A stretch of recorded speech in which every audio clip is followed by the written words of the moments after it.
Hey guys, we are live. Sorry about the lag time there. I was just looking for a post here. Um, Sorry about that, guys. I'm back. Sorry, I kind of I got distracted immediately. Unfortunately, you guys probably heard about the shooting earlier this evening. It's about 5:15 on San Miguel Avenue, and as advertised, we will have Alameda County Sheriff Sargent Ray Kelly on the show at about 7:15. So we will get some live real-time updates for you guys on that incident.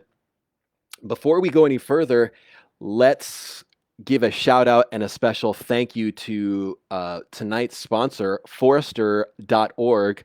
They are a local nonprofit with the mission to reforest urban communities. You can learn more at their website at forester.org. That's Forester.org. And again, they are a Castro Valley nonprofit.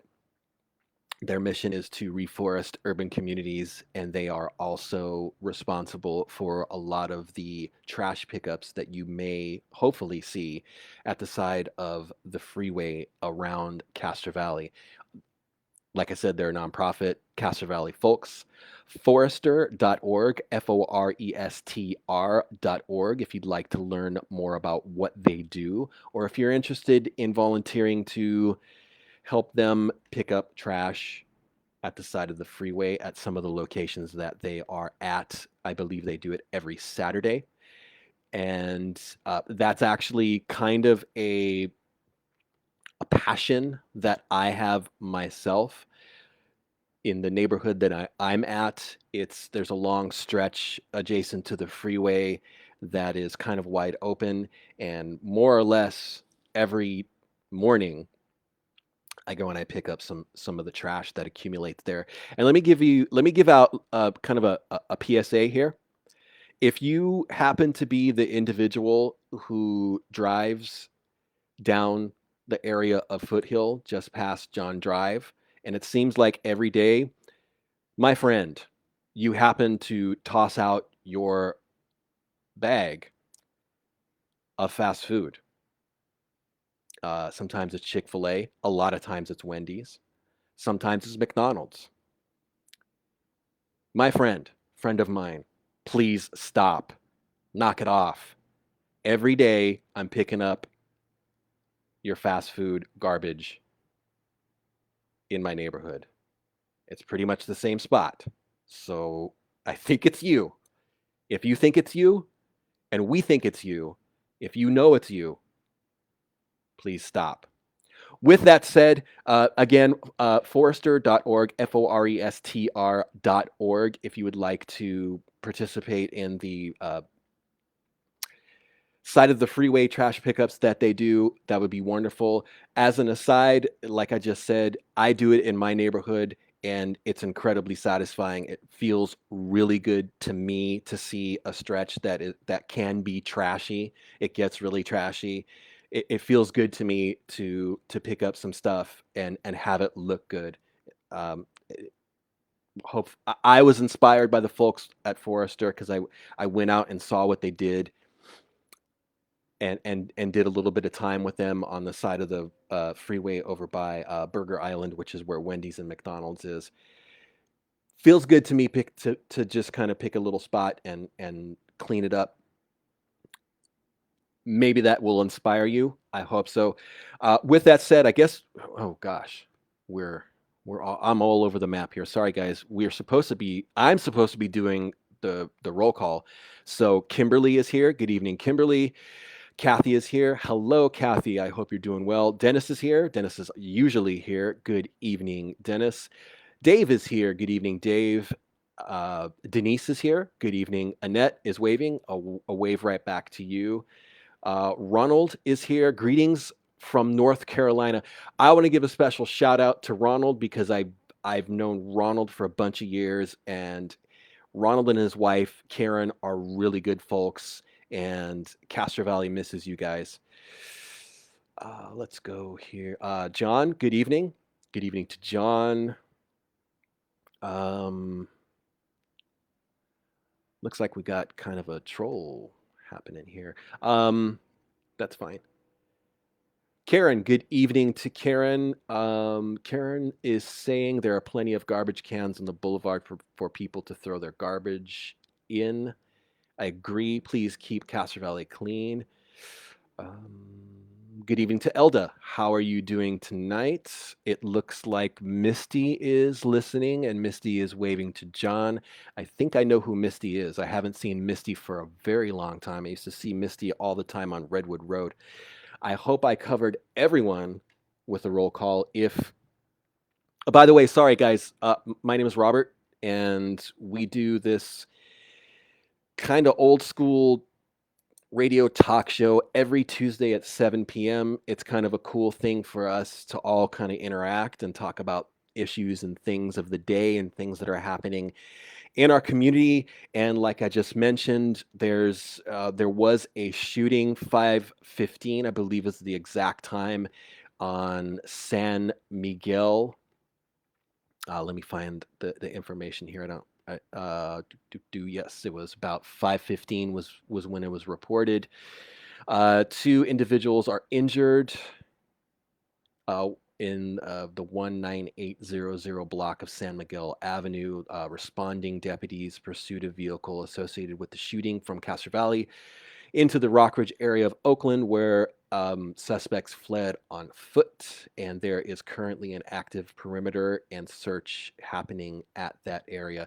I don't have a lot of information on that additional to that, but like I said, Alameda County Sheriff Sargent Ray Kelly will be ringing in at about 7:15. So hopefully we can get some more up to the second information for you guys on that. Let me go back to the roll call. Good evening, Holly. Holly is listening.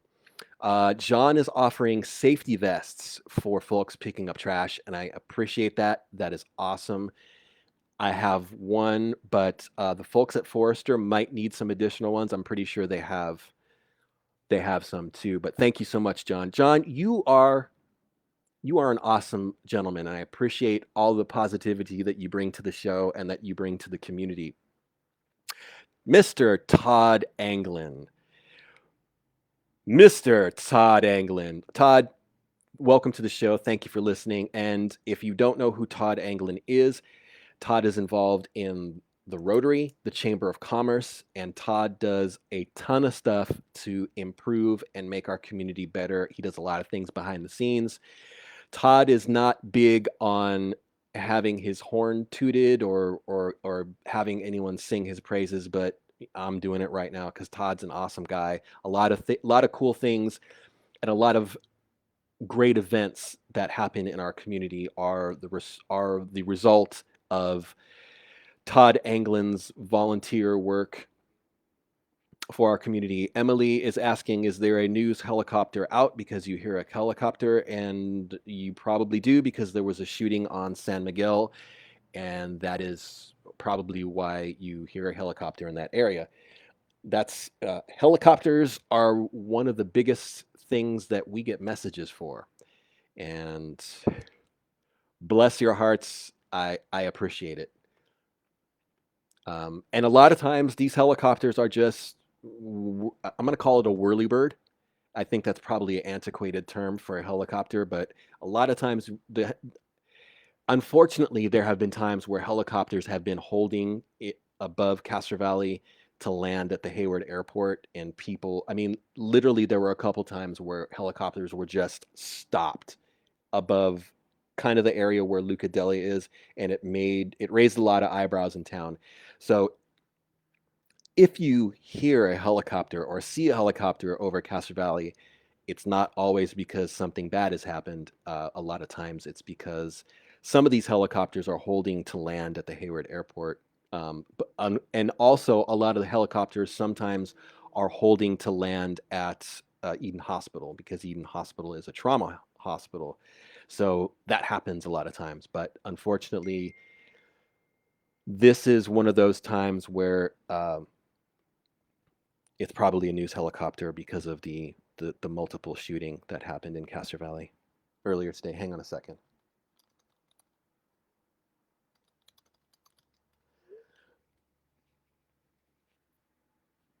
So Alameda County Sheriff Sargent Ray Kelly just texted me. He said he's going to be calling in about 4 minutes. So there's not going to be, thankfully, there's not going to be a lot of my rambling this evening.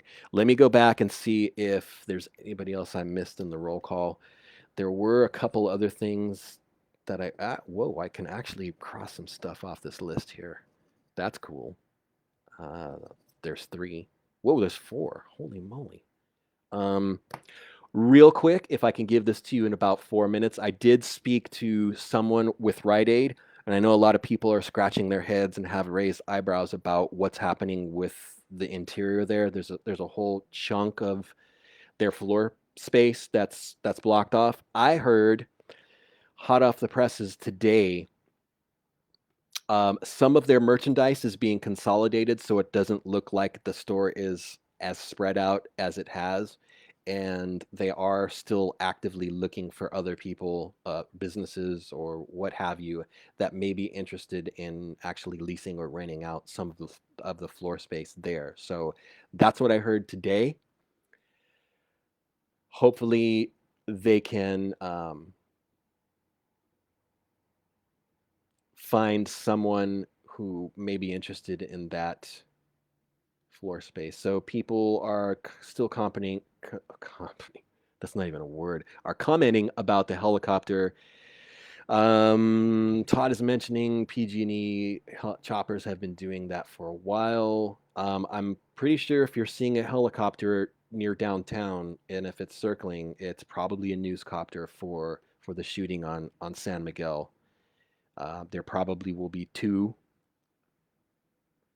soon, because that's what news does. They get the amazing shots from the whirlybirds of all of the crime scenes. So that's what's happening. So we're just kind of waiting for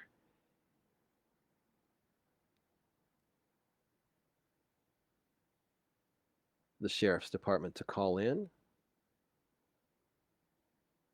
And while that happens, I don't know why we're waiting for that to happen. I don't know if anybody's got a ticker with the ums tonight. There's like 3 or 4 of them.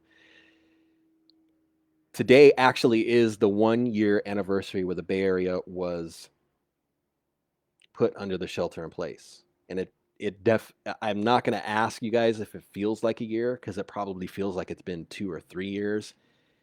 But that's where we're at. I just heard that on the radio. I actually heard that on the radio numerous times today, that we are at the 1-year anniversary where the powers that be in the Bay Area and California kind of initiated that shelter in place.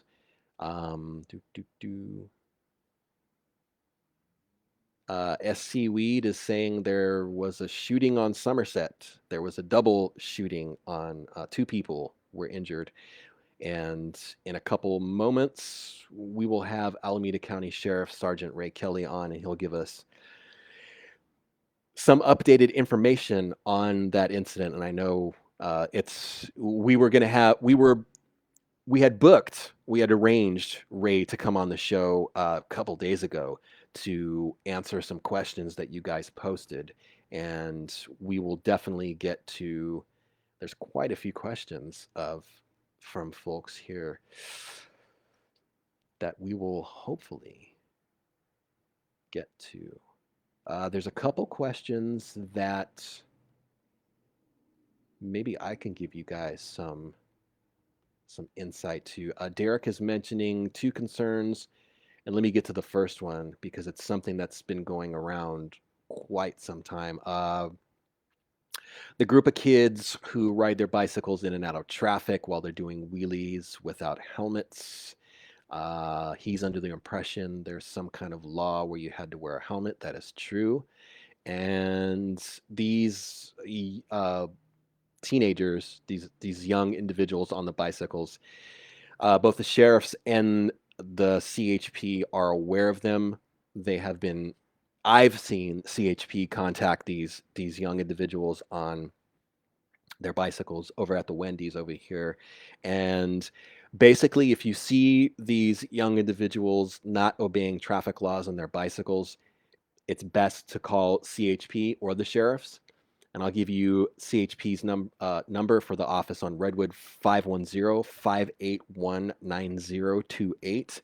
That's CHP. I know for a fact that most of the officers there would would greatly appreciate to contact these bicyclists as often as they can and let them know the rules of the road when you're on a bicycle, and it's best to follow them.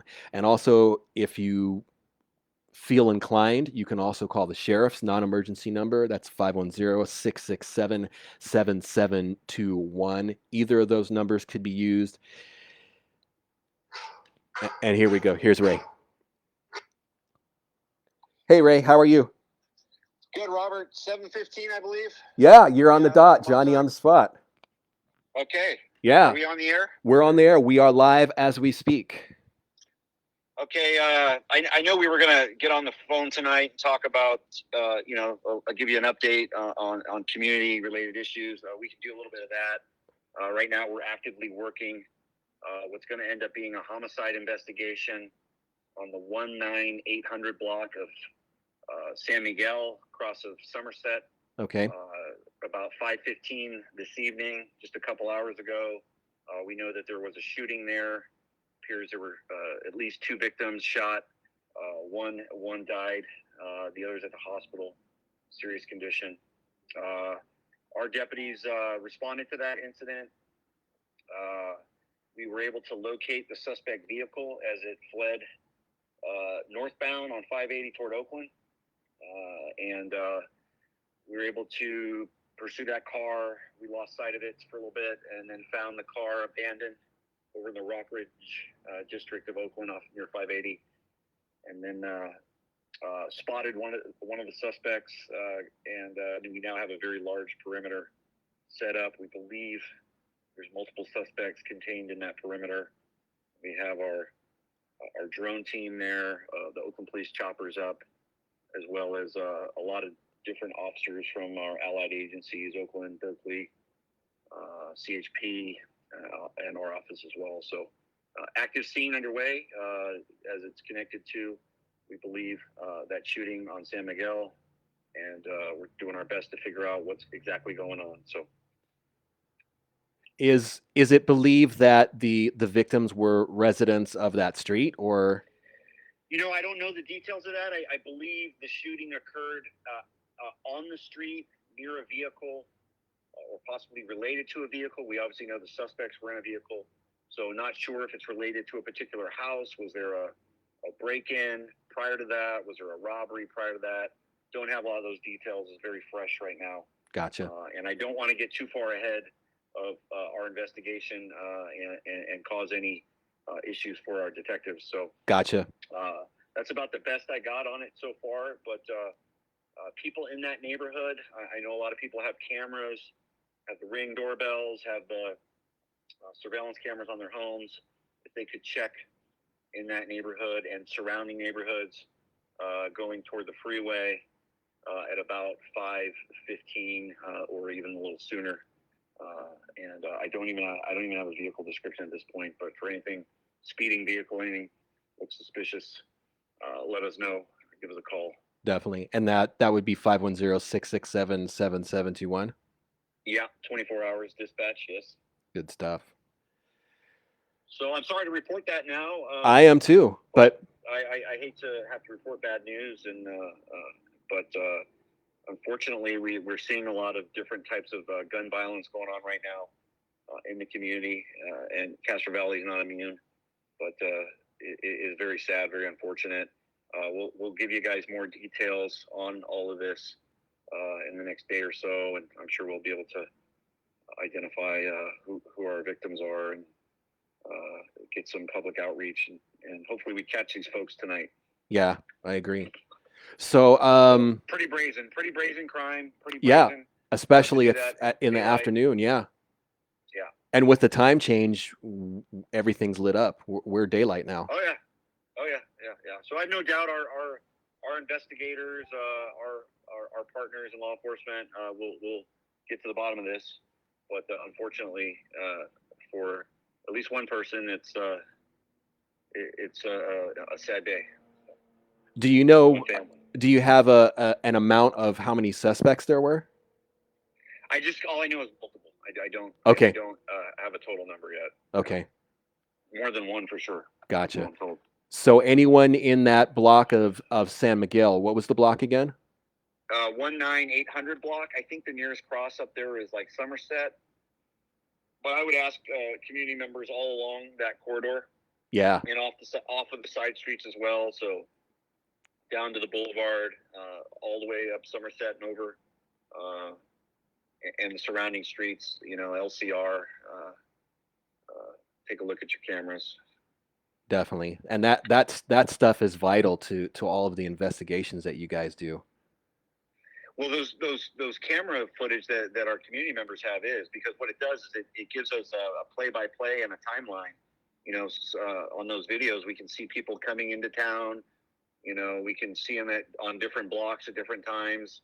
We can then go back and recreate their movements and show what they were doing. Sometimes we can show there was intent to do something bad. So yeah, if neighbors have anything, by all means, we'd love to get a copy of that video. You can also email it to us. Nowadays we don't have to come to your house. You can send it in to us. We can get it from you. So yeah, whatever you got, we'd appreciate it. That's great. Did you want to go into some questions, or did you want to? You had told me that some of the folks had questions about different things going on. There's a couple. Let me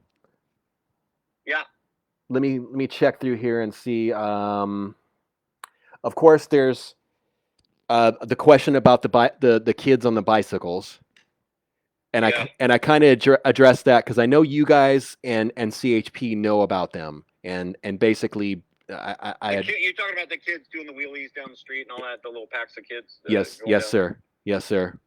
Yeah, I mean, we see that same activity in pretty much every city in the county I go to. You see the youngsters riding the bikes and going up and down. It's kind of a trend with kids. It's only problematic when they get into traffic and they start being unruly. But I know there's a lot of good kids out there riding their bikes and doing the wheelies, and it's kind of the in thing to do, and the big wheels and the big tires on them, and riding wheelies for 2 blocks, which I wish I could do, but I can't.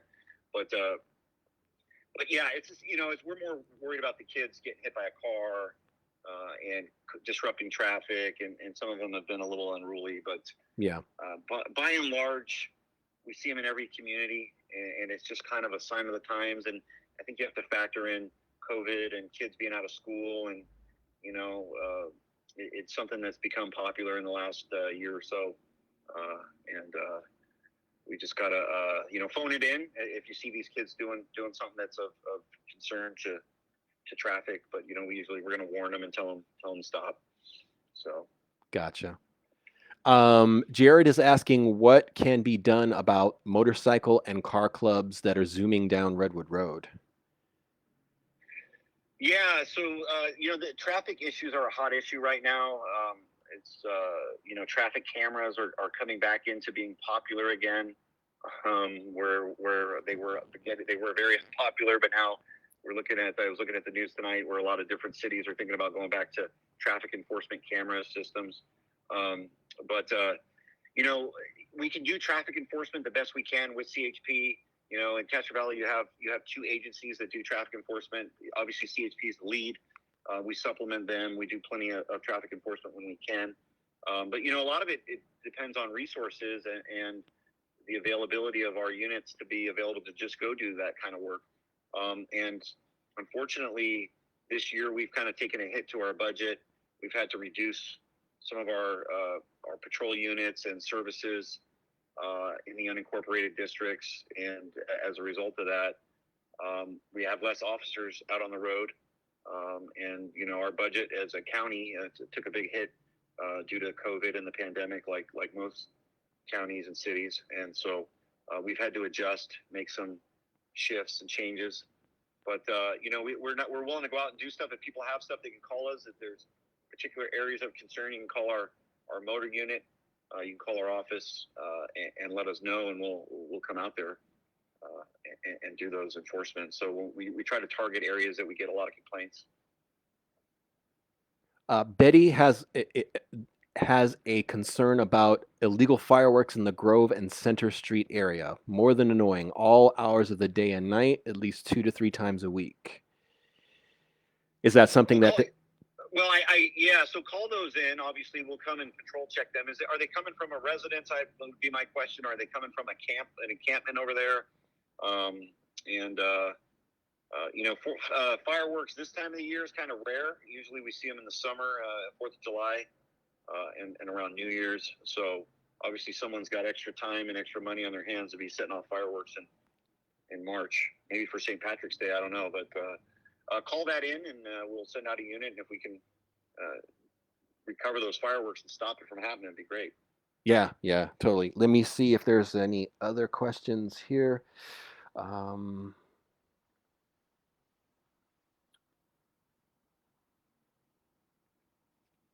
Something about was another bicycle associated thing. Those kids Okay. are pretty popular. Yeah, they are, and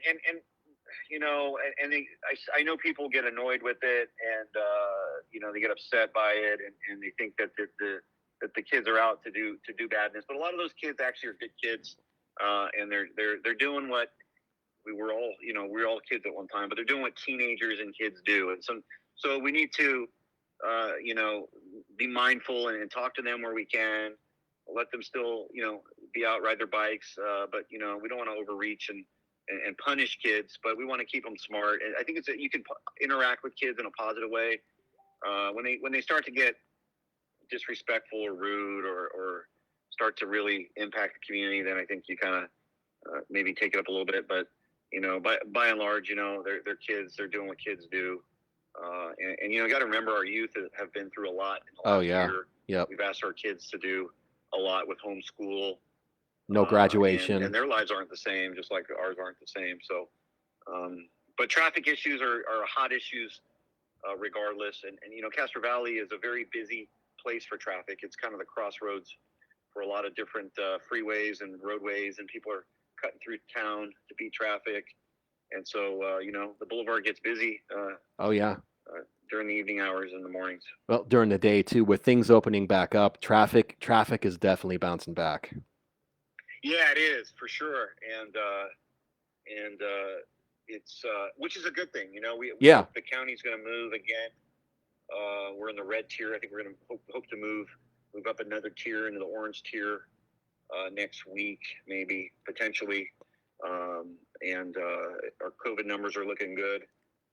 That'll get our businesses open again to some capacity, be able to eat indoors, and get back to kind of where we were prior to the surge over the winter. Yeah, some steps in the right direction, definitely. Yeah, so we spent a lot of time on COVID in the last year. It's actually 365 days exactly today. Yeah. Since we declared a local health emergency for COVID-19. Obviously, I think you remember they said, "Go home. A couple weeks, it'll all be done." And, I remember. Yeah. Remember the cruise ship in the bay? Yes. Yeah. All that, yeah. So it's hard to believe that's been a year, but so yeah, we mark 1 year anniversary of COVID today. The sheriff's office working hard on COVID still. We just finished vaccinating about 4,200 people that are connected to the criminal justice system in Alameda County. So our law enforcement people, our judges, our prosecutors, our defense attorneys, we got to get our criminal justice system back working. Oh, yeah. There's a tremendous backlog of cases, and we want to get that going again. Our jail, we're trying to vaccinate the inmates. We just got the Johnson & Johnson shot for the inmates. Oh, so great. That's a one-shot deal instead of two. So that will be helpful.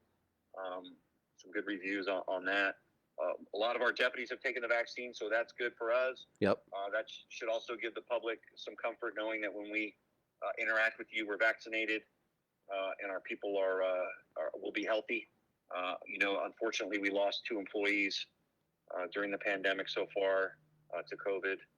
Deputy Rocha and one of our technicians, Valerie Leon, who passed away past summer. So that was very difficult. But there's definitely a good vibe in the air with the vaccine being here. I actually just finished my second shot on last Thursday, and feels good to know that I got the vaccine and that I'm protected and I can protect other people. Yeah, it's going around. It's a good thing. I would remind folks too that if you want to get the vaccine, there's been a lot of changes in the requirements. It's pretty much going to be open to most people now. Don't forget about the Coliseum vaccination site, sponsored by Cal State OES and FEMA. They call that a megapod. And then we also have the Fairgrounds in Pleasanton site, and then we have a site out at the Golden Gate Fields, the racetrack, and then we're going to be sponsoring the sheriff's office a pod over off at the Hayward Adult School. Oh, great! The old Sunset High School over there on Princeton and Western Boulevard over that way. Okay, cool. So we're going to be setting that up, working with public health to vaccinate community members. So that folks from Castro Valley. We also have the library vaccination site. Was one of the first sites, actually. It was, yeah. Yeah. And so getting the vaccines out, and that's been a big part of getting it done. And so that's been good. And so a lot of positive news on the COVID front. And we seem to have it. Our numbers are real good right now in the county. Just saw those today. Yeah, they continue to drop almost every day. 40 COVID cases today, which is very low. Yeah. We were up real high during the surge. Very, very difficult time. I remember the numbers were just crazy. SC has a question, and I'm actually wondering this as well. Will there be SROs at schools? So, good question. It looks like in Castro Valley, they don't want to continue on with the school resource program in the Castro Valley School District. That at all, period, indefinitely? Yeah. Okay. Yeah. And, that's as of now. Obviously, school's been out, and so it hasn't really been a factor, but we'll see what happens when school returns. A lot of this played out with a lot of the kind of anti-police stuff going on throughout the country, and people and communities didn't want law enforcement on school campuses. We ended up actually they canceled our contract at the Peralta Community Colleges, where we used to be the law enforcement agency there. They didn't renew our contract. They didn't want law enforcement at the college campuses, so we were out of there. And then it looks like at the high schools and the local schools as well. Obviously, we fundamentally disagree with that. Right. But those decisions have been made. And if they change their mind, that's great. We'd love nothing more than to come back and work with kids. San Lorenzo schools, I think some of the other school districts, we're going to continue to be there, but they're also facing tough budget cuts. Yeah. And when it comes down to keeping teachers in schools and things like that, they have some difficult decisions to make. So it's just a very difficult time. Yeah. For a lot of schools. Regardless of that, though, we will still continue to have a presence in and around our schools. It's not like we're gonna abandon the schools and not be involved. We'll still be responding to schools when we get called. But that interaction that we have with the students, we get to know the students, both mostly in a positive way, but sometimes in a negative way where we have to correct behaviors. Those relationships won't be as robust. As robust. Available. We won't have that contact with the kids and get to know them as well. And you remember your school resource officer when you're in school. Yeah. Our program goes back many, many decades, and I talk to people who still ask about, guys who are long retired and they were their school resource officers. So there's a lot of connectivity there, and it's a lot of positives. But I think in the future, hopefully it'll come back, and we can't forget about school safety and some of the things we've endured over the last several years. when it came to school safety and all the lockdowns we had in Castro Valley. Oh yeah. When the school shootings were going on throughout the country. Yeah. So we can't forget about that. Totally. And just kind of toss it to the wind, because school safety is, once again, it's going to become something of relevance and importance to families and students. Absolutely. I know you can't speak for them, but do they have any plan in place for private security, or it's just staff security? I don't know, Robert. I Okay. know we continue to check in with the school district and talk to them, and we'll have to see how things go when school returns. I don't know what they. I haven't been following what they've been doing as far as that, because security hasn't really been an issue for them because there's no students in the classrooms. But so we'll have to see what happens when the schools begin to open. I think most schools are going to open to a hybrid learning, and then we'll see after the summer, when we go into the fall, if schools fully reopen. By then, maybe everybody will have the vaccine, and the situation will be more stabilized, and then we'll have those conversations again around school resource officers. Yeah. Wow, I didn't know that. That was a very good question. Very good. Yeah. Yeah. What else did you want to bring up? Did you want to talk about the homeless situation, or? Yeah, actually, I got an update today. We cleaned up a homeless encampment today over the last couple days. And, I've talked with Castro Valley in the past and with you about our approach to homelessness. It's you have to do it in a way that's, you want to offer, programs and services and kind of use that enforcement component where you have to, where you need to, but really get people to the place to stop the problem. Oh, we just cleaned up a camp up in Center Grove area, up in that area. Okay. $60,000 to clean up. There was like 80 cubic yards of trash associated with that. It's just a continuous, persistent problem. A lot of that land in and around Castro Valley that people are settling on is belongs to the state, Caltrans. So we have to work with Caltrans and the Highway Patrol, and it's cross-jurisdictional, and so it creates a lot of extra work. But yeah, that one today, $60,000 to clean that up. Is that the same one that's under the overpass? Yes. Okay. Yes. Yeah, I went down there with CHP pre-pandemic, and it was wild. Right. Yeah. We've done. Pretty much we've done this throughout the year. And these are big cleanup jobs. It's huge. Yeah. $100,000 cleanups. Massive amounts of money and energy to clean up these locations. It's very, very difficult. A lot of that stuff we find is hazardous. Yep. It's not. It's not environmentally friendly. It's feces and sharps. Yeah. Yeah, the needles and all that, and the trash and the plastics and all that, and it gets into the car batteries and whatnot down there. Yeah. All of it. Yeah. Yeah. It's so we can't be inhumane in our approach to that. We got to be concerned about those individuals, the environment, and then also obviously the community members.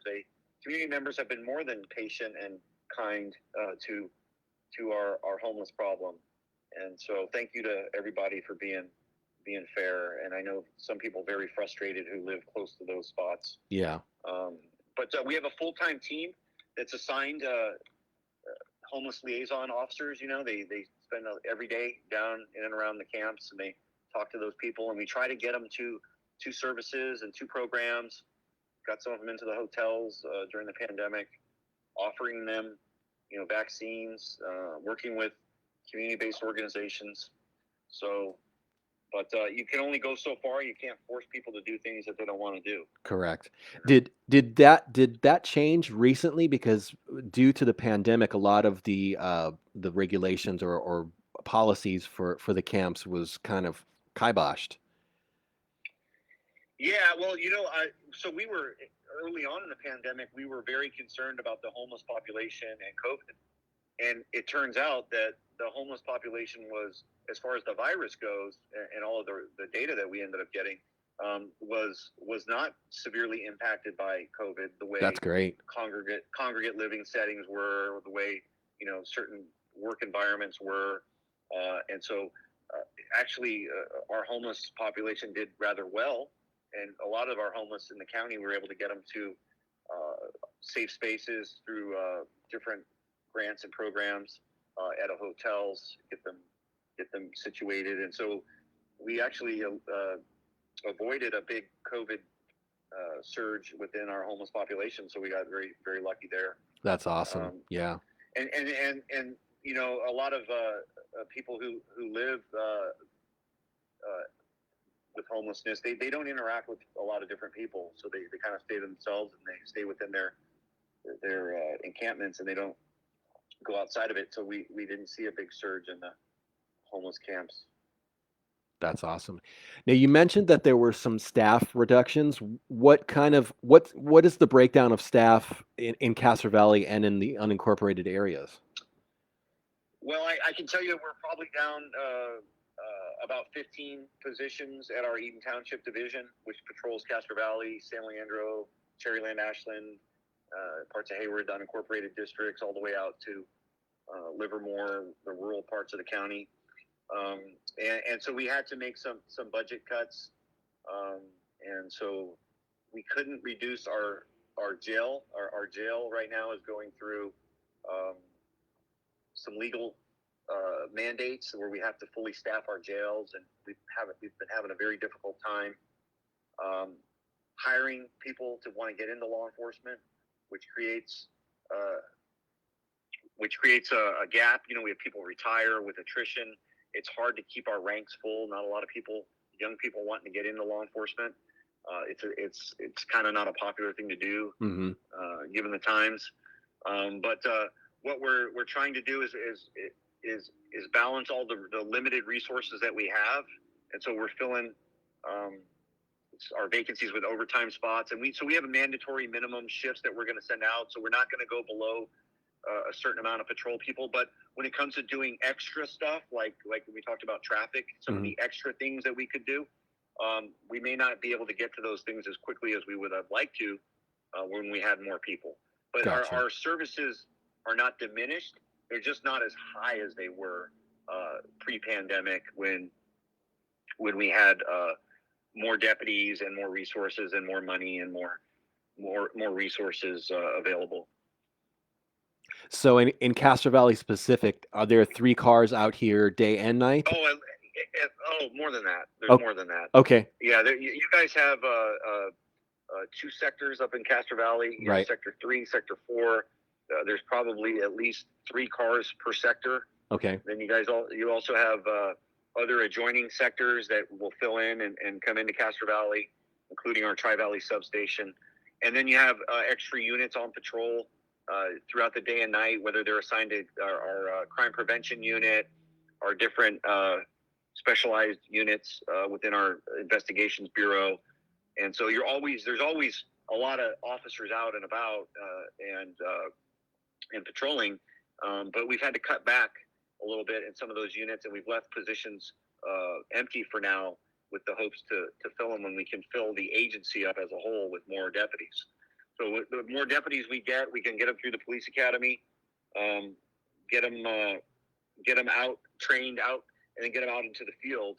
But right now we just don't have the supply of individuals to get them out to there, because we need to hire more people. And it's just a very difficult time to hire law enforcement officers. And this is a problem throughout the country and throughout the state.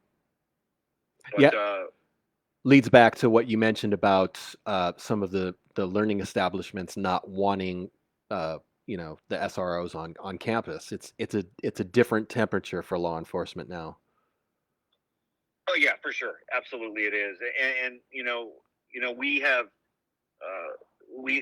what happens. Unfortunately for us, whatever happens in the country reverberates within each police department in every community, and so you have to kind of deal with those issues, and each agency, our agency included, we have to kind of rebuild trust and start almost from scratch to rebuild the trust in every community, even though maybe your particular agency wasn't involved in any of these things that happened. But it's a difficult time, and there's a lot of scrutiny on law enforcement. There's been a lot of talk about reform and defund and depolice, and I know there's people that are very against that. There's people that are for that. There's people that are somewhere in the middle, believe in some type of reform. But if you're just an officer doing a good job every day, you go to work, you go to work with the mindset to help your community, do the right thing every day. It's a difficult time to be in law enforcement. We don't want bad actors in our job. We don't want bad officers in our job. We want to get rid of them. We don't want people who are racist or insensitive or not out to make the community better. We don't want those kind of people. I believe we don't have those people in our organization, but it's a very difficult time when the majority of officers are doing a great job. They really care. They come to work every day with a good heart and try to do a very difficult job during a very difficult time. And in an age where social media, video cameras, and all of that don't always accurately portray the work that we do. And so we take a lot of lumps, and some of them rightfully so, and some of them not so fair. But we continue to press on because we know what our job is, and we're dedicated to keeping the community safe, and we care about everybody. And we are professionals, and we dedicate our lives to doing this kind of work. So it can be difficult, and that I think for young people who want to get into the profession, it's probably not a popular decision, and some people who may have gotten into this line of work maybe now feel discouraged. And so our job is to fix that and to get those courageous young people to want to join our ranks. And we're doing that, and we've invested in our backgrounds in recruiting and in our academy, and we actually just started our first nighttime police academy. Oh, wow. Which has been very successful. So people can go to the police academy at night. It's 3 days a week in the evening. So you get off work. Let's say you're a working adult learner.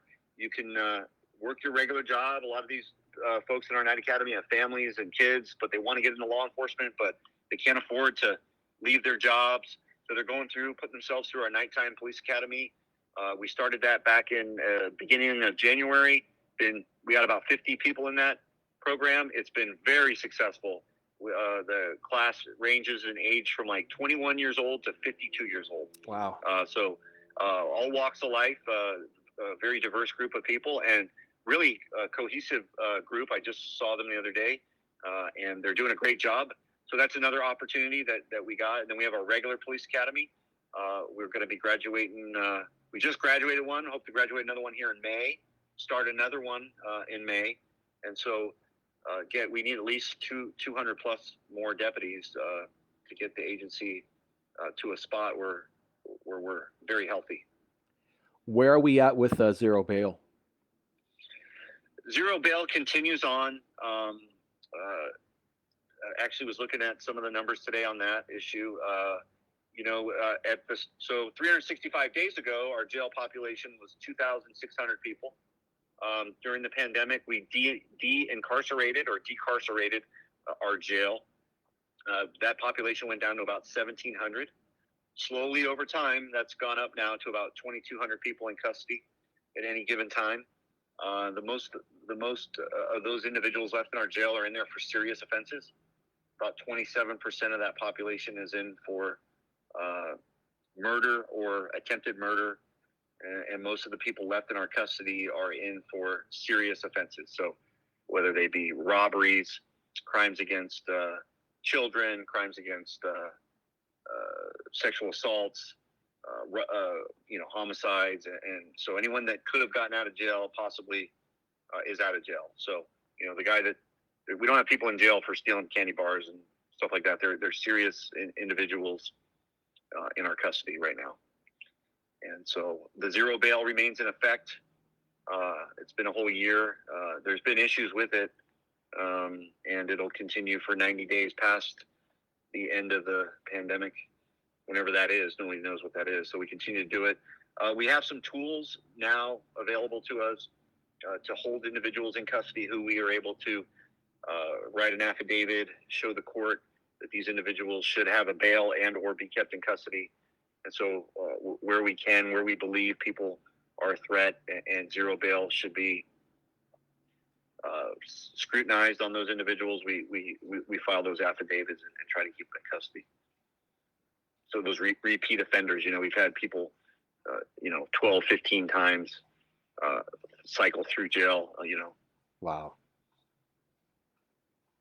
Sue has a compliment, and Sue says, personally, I feel ACSO does an incredible job around here. May I ask how many people who may be complaining have gone out on a ride along? Put yourself in their shoes for a day. It's very enlightening.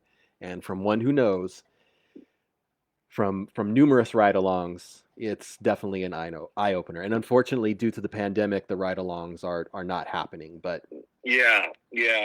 No, our ride-along program is great, and if you get a chance, and it'll be back when life gets back to normal. But we'll start up our ride-along program again. Yeah, and anybody's welcome to do that. Everybody's welcome in our ride-along program. It's definitely an eye opener. Yep. I think if you can spend a shift and walk in our shoes a little bit and kind of see the things that we see, and see, why we do what we do and how we operate, I think it definitely helps people. It's not like in the movies. It's not like what you see on TV. It's a whole different world. A lot of it is social work. Very much so. Very much so. It's problem solving. Yeah. And fixing things. And using your personality and your skills in many different disciplines to solve problems. And so it's not all cops and robbers. And no, a lot of it is unfortunately, a lot of it is things that people could solve on their own if they took a moment to calm down and speak to the other person rationally. And it is a huge eye opener. Yeah, we're like referees sometimes. We got to come in and calm the situation, and most of the time it's our appearance is good, and sometimes it gets difficult, but by and large, most of the work we do, we handle it just with our presence, just with good communication skills, and very rarely, every now and then, we get involved in an altercation with somebody. Yeah. Basped and Swalwell were two of the most amazing to watch in those situations, and kind of with their personalities working through, kind of navigating through whatever situation it was. Those two dudes were awesome to watch, and assets to the department. Oh yeah, they're great. They're great deputies, and they're just like the rest of the deputies. They're of the same mindset. They go to work every day. They give 100%. And I think they're just two examples of the 1,000 or so of us on the agency that do the job. So yeah, absolutely great examples of good deputies there. Definitely. There's no more questions. I don't know if you want to call it. I'm good. Just stay tuned for more on that case on San Miguel. We'll get you guys more updates on that. I know a lot of people will be concerned, but there's no active threat going on in the community right now. We know that those suspects fled, at least in Castro Valley. We've got a perimeter set up in Oakland. Stay tuned as how that unfolds. Hopefully we capture those suspects without incident. Hope so too. And can get you guys the full story here in the future. That'd be great. Ray, thank you so much for your time. I know you were probably inundated with calls and texts from the media, and I appreciate you taking your time out for us and letting Castro Valley know what's going on. All right, and thank you, Castro Valley, and hope you all stay safe and healthy, and we'll talk to you soon. Thanks, Ray. Have a good evening. All righty, bye. Bye. Hey guys, thank you guys for listening. That is the end of the show, and I want to. I know I just thanked him, but I'm going to thank him again. Thank you, Ray Kelly, for taking time out to talk to the community and let people know what's going on, especially with that shooting, because I know a lot of people are talking about that as we speak. And yeah, there you go. Hey guys, thank you guys for tuning in. We will be here next Tuesday, 7 p.m. We will be talking about news and events happening in our town. As always, guys, please shop local. Our businesses need our support as much as possible. And also, if you can, reach out to seniors in your community or seniors in your family. Some of them may be isolated due to the shelter in place. However, like we were discussing earlier, we're kind of emerging from that and things are opening, but still, some of these seniors may be isolated and, for the lack of a better term, alone. So, one more time, thank you guys so much for tuning in. We will see you next Tuesday night, 7 p.m. Stay safe, be good to each other, and as always, when the going gets weird, the weird turn pro. Thank you guys.